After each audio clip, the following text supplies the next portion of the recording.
तो तोमर बुलेटिन की शुरुआत करेंगे बड़ी खबर के साथ में देहरादून से, जहां पर बजट को लेकर विभागों में तैयारियां तेज हो गई हैं। वित्त मंत्री ने बजट की समीक्षा बैठक बुलाई है। बजट सत्र 17 से 20 फरवरी तक संभव होगा। विभागवार बजट का ड्राफ्ट तैयार करने पर काम किया जा रहा है। जल्द सभी विभागों की रिपोर्ट वित्त को मिलेगी। बजट विधेयक का ड्राफ्ट भी तैयार किया जाएगा। तो ये बड़ी जानकारी देहरादून से आपको दे रहे हैं। बता दें कि बजट को लेकर विभागों में तैयारियां तेज हो गई हैं। वित्त मंत्री ने बजट की समीक्षा के लिए बैठक बुलाई है। बजट सत्र 17 से 20 फरवरी तक संभव है और विभागवार बजट का ड्राफ्ट तैयार करने पर काम किया जा रहा है और जल्द सभी विभागों की रिपोर्ट वित्त को मिलेगी। बता दें कि बजट विधेयक का ड्राफ्ट तैयार किया जाएगा, तो ऐसे में बजट सत्र आयोजित किया जा सकता है 17 से 20 फरवरी तक। तो ऐसे में बैठक भी बुलाई गई है, ड्राफ्ट तैयार किया जाएगा। बजट विधेयक का विभागवार जो बजट है वो ड्राफ्ट तैयार करने की तैयारी चल रही है, तो काम तेजी से चल रहा है और उम्मीद है कि 17 से 20 फरवरी तक बजट सत्र शुरू किया जा सकता है। तो बजट को लेकर विभागवार तैयारी। तो वित्त मंत्री ने बजट की समीक्षा के लिए बैठक भी बुलाई है। देखना होगा इस बार बजट में क्या कुछ खास पेश करती है सरकार। तो बजट को लेकर विभागों में तैयारियां तेज। वित्त मंत्री ने बजट की समीक्षा बैठक बुलाई है। बजट सत्र की तैयारियां भी हो रही हैं। हमारे साथ वित्त मंत्री प्रेमचंद अग्रवाल जी हैं। तो वित्त मंत्री जी, केंद्र ने तो काफ़ी पिटारा खोल ही दिया है सबके लिए। आपके पिटारे में क्या है? देखिए, निश्चित रूप से केंद्र के बजट आने के बाद और हमारी भी तैयारी कि हम लोग जो आगामी विधानसभा सत्र होना है उसमें हम बजट प्रस्तुत करेंगे और स्वाभाविक रूप से हम लोग अपने उत्तराखंड वासियों के हित में और उनके सर्वांगीण विकास के लिए, प्रदेश के सर्वांगीण विकास के लिए हम लोग अपना बजट यहाँ प्रस्तुत करेंगे। और वैसे भी माननीय मुख्यमंत्री जी के मार्गदर्शन में लगातार हम लोग जनता से भी जो है सुझाव और उनके आमंत्रित कर रहे हैं, व्हाट्सएप के माध्यम से, ट्विटर के माध्यम से। 9 फरवरी तक का हमने टाइम दिया है और उससे पहले हमने तमाम हितधारकों की भी बैठक ली थी, संवाद किया था।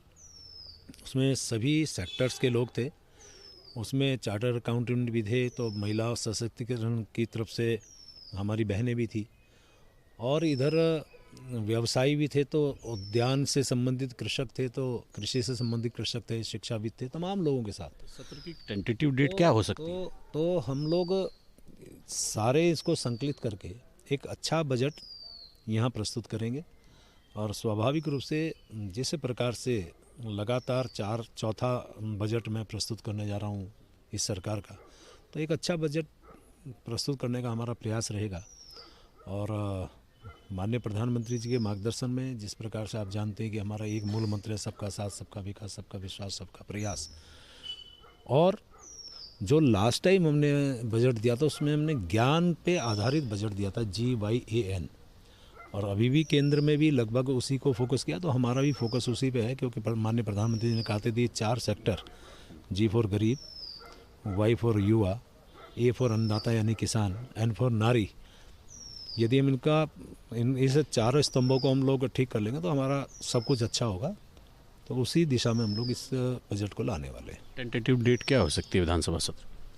देखिए, वैसे तो माननीय मुख्यमंत्री जी को इसमें अधिकृत किया गया था, लेकिन 15-16 फरवरी के बाद कभी भी हम लोग विधानसभा सत्र आहूत करने वाले हैं। युवाओं के लिए खास तौर पर कौशल विकास से लेकर के तमाम योजनाएं हैं। आपका मतलब कुछ एक चीज़ें ड्रीम होती हैं किसी भी प्रोजेक्ट में, युवाओं के लिए कुछ इस बार खास आकर्षण का केंद्र रहेगा? नहीं, मैंने आपको कहा ना, ज्ञान, GYAN, तो युवा उसमें है एक स्तंभ। तो हम सभी पे फोकस करेंगे, युवाओं के लिए भी, गरीब के लिए भी। किसान सपने आपने देखे हैं युवाओं के लिए? नहीं, देखिए, बजट से पहले कुछ बताना नहीं, मैं बजट नहीं पूछ रहा हूँ, सपने पूछ रहा हूँ। सपने तो मैंने कहा ना कि हम सर्वांगीण विकास की बात करते हैं, सभी के लिए एक अच्छा बजट। और बताइए खुल के, सर्वांगीण विकास कैसे होता है? जिस दिन आपके सामने बजट आएगा सारी बातें स्पष्ट हो जाएंगी। किसानों का भी है उसमें कुछ?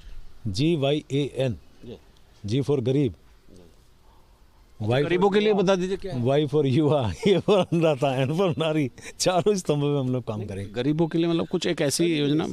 सभी के लिए। खेती बाड़ी के लिए क्या है, बागवानी के लिए क्या है? 24% जमीन कम हो गई हमारे यहाँ। नहीं, आप ये भी जानते हैं 71% वन है हमारे यहाँ प्रदेश के अलावा बात कर रहा हूँ, वन की बात नहीं कर। मैं वहीं पे आ रहा हूँ ना, मैं वहीं पे आ रहा हूँ। 71% वन है, तो शेष जमीन बची है 29%। उस 29% में ही हम सब कुछ करने वाले हैं या कर रहे हैं या करेंगे। यदि उसमें भी हमारा कृषि क्षेत्र कम हो रहा है, ये चिंता का विषय हो सकता है, ये बिल्कुल ठीक बात है। लेकिन आप ये भी जानिए कि आज पूरे देश भर के, चाहे वो कोई भी लोग हों, उनके आकर्षण का केंद्र मेरा उत्तराखंड है। ये खूबसूरत है, ये शांत प्रिय है, यहाँ इसे देवभूमि कहते हैं और हर तरह से यहाँ के लोग बहुत कोऑपरेटिव नेचर के हैं, एक अच्छी व्यवहार कुशल लोग हैं। तो उस नाते लोगों का यहाँ आना जारी है। हालांकि अब हम लोग इस पे भी जो भू अध्यादेश है या भू कानून है उसे लाने का काम कर रहे हैं।